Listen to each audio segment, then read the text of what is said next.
Bismillahirrahmanirrahim. Assalamualaikum warahmatullahi wabarakatuh. Bismillah, alhamdulillah, wassalatu wassalamu ala rasulillah amma ba'du. Sahabat religi yang dirahmati oleh Allah, puji syukur marilah kita panjatkan kehadirat Allah subhanahu wa ta'ala yang telah melimpahkan rahmatnya kepada kita semua, sehingga kali ini kita bisa ditakdir oleh Allah bertemu dalam program Mutiara Hikmah yang diselenggarakan IPARI Kabupaten Jember. Sholawat beriring salam semoga tetap tercurah limpah kepada junjungan kita Nabiullah Muhammad SAW beserta keluarga dan para sahabatnya. Sahabat religi, kajian kita kali ini akan membahas tentang hal-hal yang dapat menyelamatkan manusia dan dapat merusak kemuliaan manusia. Penjelasan ini terdapat dalam satu hadis yang diriwayatkan oleh Imam Al-Baihaqi, menyebutkan bahwa salatun munajjiyat wa salatun muhlikat. Wa ammal munajjiyat wa taqwallah fis sirri wal alaniyah wal qawlu bil haqqi fir ridha was-suh wal qasdu fil ghina wal faqr. Wa ammal muhlikat fasuhun muta' wa hawa muttaba' wa i'jabul mar'i binafsih. Ada 3 hal yang bisa menyelamatkan manusia dan 3 hal lagi yang dapat merusak kemuliaan manusia. Hal-hal yang menyelamatkan manusia antara lain, yang pertama adalah takwa kepada Allah dalam sepi maupun ramai. Yang kedua, berkata benar atau adil dalam kondisi ridho maupun marah. Dan yang ketiga, bersikap sederhana dalam keadaan kaya maupun miskin.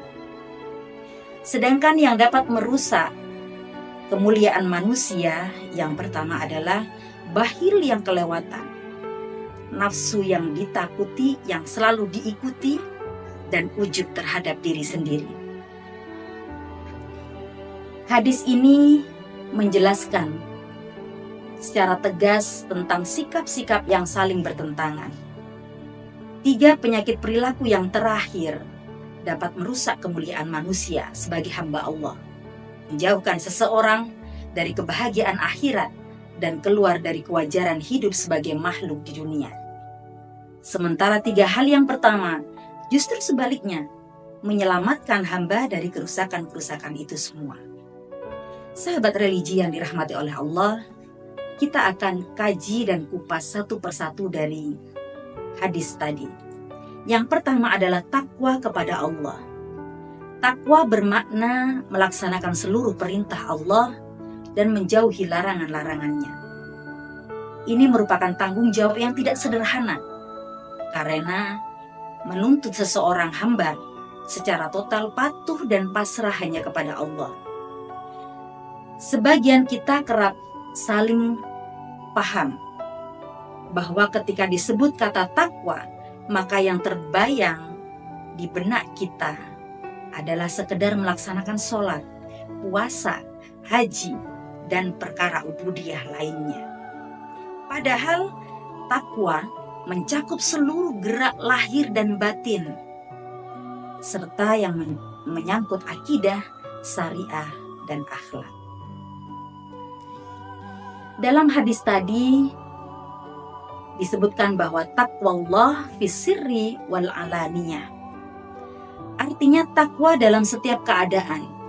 Takwa menuntut seseorang hanya takut dan malu kepada Allah semata, bukan kepada yang lain, termasuk kepada atasan atau nafsunya sendiri. Dalam pesan Rasulullah tadi, taqwallah fis sirri wal alaniyah bisa dikontraskan dengan perilaku yang merusak, yaitu hawa muttaba atau hawa nafsu yang selalu dituruti. Inilah yang membuat takwa terasa sangat berat, karena musuh terbesarnya adalah nafsu alias diri sendiri. Pernahkah kita merasakan kita terlihat begitu baik dan soleh saat bersama orang lain, dan begitu binal dan durhaka saat sendirian? Disinilah letak ujian takwa. Takwa tidak mengenal kata sendirian, karena ia berangkat dari keyakinan bahwa seluruh gerak-gerik di dunia ini pasti tidak akan terlepas dari pengamatan Allah Subhanahu wa Ta'ala. Dalam surat At-Tolak ayat 2 Allah berfirman, A'udzu billahi minasyaitonir rajim. Bismillahirrahmanirrahim.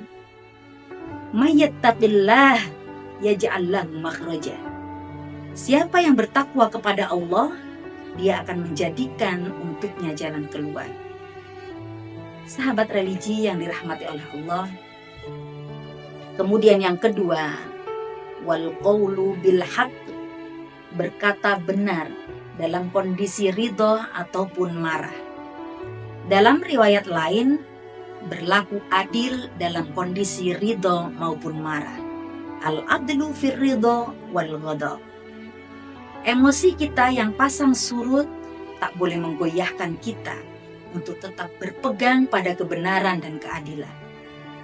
Yang haram tetap haram meskipun kita sangat menginginkannya. Yang halal selalu halal, kendati pun kita tidak menyukainya. Hukum juga tak boleh membedakan perlakuan antara si A dan si B, walaupun salah satunya adalah seorang pejabat ataupun orang kaya. Mencaci maki dan memfitnah tetap terlarang, meskipun ditujukan kepada orang yang sangat kita benci, lantaran beda madhab mungkin ataupun partai. Korupsi mesti disangsi, meskipun itu dilakukan oleh kerabat ataupun anak sendiri. Memegang prinsip sangat tergantung kepada cara kita mengelola diri. Bagaimana kita mampu senantiasa rendah hati kepada siapapun, tanpa membeda-bedakan pandangan dan sikap terhadap mereka.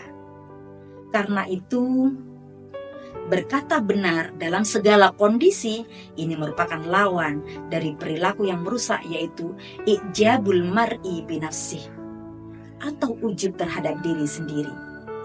Membanggakan kualitas diri sendiri bisa menjerumuskan seseorang kepada tindak menyepelekan orang lain, lalu berlaku secara tidak objektif, merasa paling benar dan paling baik, dapat membawa seseorang tak adil dalam menyikapi segala hal. Ujub juga cenderung mengabaikan bahwa tiap nikmat datang dari Allah itu adalah sesuatu yang biasa. Sahabat religi yang dirahmati Allah, kemudian yang ketiga yaitu sederhana saat kaya maupun miskin. Hal ini menjadi ciri dari kedewasaan seseorang dalam memaknai kekayaan. Kekayaan tidak diartikan sebagai tujuan atau ghoyah, melainkan sebatas sarana atau wasilah. Karenanya penggunaannya pun seyogyanya disesuaikan dengan kebutuhan belaka. Sederhana bukan berarti kekurangan, apalagi berlebihan. Ia berada di antara sangat irit atau pelit dan mubadir atau pemborosan dan hura-hura. Kesederhanaan juga merupakan cermin dari kepribadian yang sanggup membedakan antara kebutuhan dan keinginan. Apa yang diinginkan seseorang tak selalu identik dengan keperluannya, karena kebutuhan senantiasa mempunyai porsi, sementara keinginan luas dan tak terbatas. Anjuran hidup sederhana dalam kondisi apapun sangat relevan bila dikaitkan dengan hakikat harta yang sejatinya karunia Allah. Di dalamnya ada hak untuk dirinya juga untuk orang lain. Bagi orang miskin, kesederhanaan adalah strategi untuk tetap bersyukur dan wajar dalam berekonomi. Bagi orang kaya, kesederhanaan adalah pertanda ia tak tenggelam dalam gemerlap duniawi, sekaligus momen berbagi harta lebih yang ia miliki. Jangan sampai kita menjadi sangat kikir, syuhun mutol, yang menjadi salah satu perilaku merusak dalam hadis tadi. Bakhil pun tak mesti hanya dilakukan orang yang berharta melimpah, karena bakhil selain berkaitan dengan kekayaan, juga berkaitan dengan perbuatan seseorang. Rasulullah Shallallahu Alaihi Wasallam bersabda, "Iyyakum wassuh, fa inna ma ahlaka min qablikumus suh." Jauhilah perbuatan kikir, karena kikir telah merusak orang-orang sebelum kamu. Hadis riwayat Abu Daud. Ketiga hal tadi berhubungan saling terkait antara satu dengan yang lainnya. Mesti terklasifikasi masing-masing tiga sikap tadi.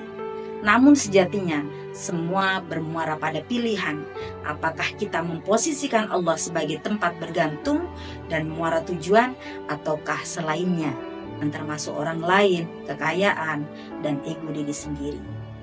Semoga kita semua dapat mencermati hadis ini dan bisa melaksanakan dalam kehidupan kita sehari-hari. Demikian para pemirsa, kurang lebihnya mohon maaf. Aku qouli hadza wal afu minkum wallahul muwaffiq ila aqwamit thoriq. Wassalamualaikum warahmatullahi wabarakatuh.